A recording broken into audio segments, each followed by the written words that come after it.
A Xunta destaca o comedor escolar como referente de calidade ao contar con menús comúns e saudables, adaptados por motivos médicos, pero non relixiosos nin ideolóxicos. O conselleiro de Educación, Román Rodríguez, visitou esta mañá o Colexio Plurilingüe de Tenorio, en Cerde do Cotobade, onde foi un comensal máis xunto aos 250 alumnos usuarios do servizo de comedor.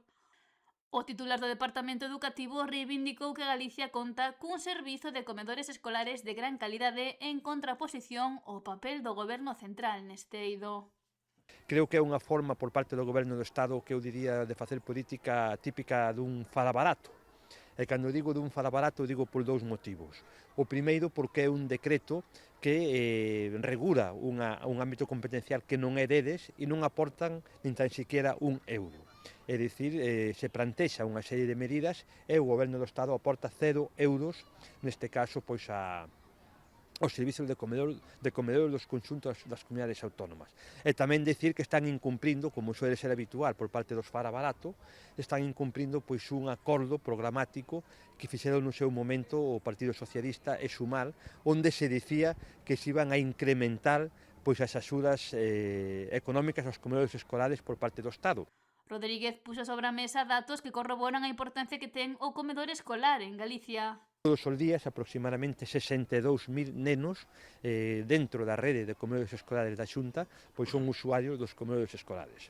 62.000 nenos na rede da Xunta, pero temos tamén na rede do Concellos e na rede de AMPAs unha serie de usuarios que tamén reciben unha financiación por parte da comunidade autónoma, tanto os prestadores dos servicios, sexan concellos, sexan AMPAs, como as propias familias en función da renta. Nós temos un sistema de comedores, como xa digo, 62.000 usuarios directos, 11 millóns de menús ao ano, é un dato moi significativo, 11 millóns de menús ao ano e un investimento en torno aos 63 millóns de euros, que, como digo, contrasta claramente cos 0 euros que aporta o Goberno do Estado pese ás súas promesas.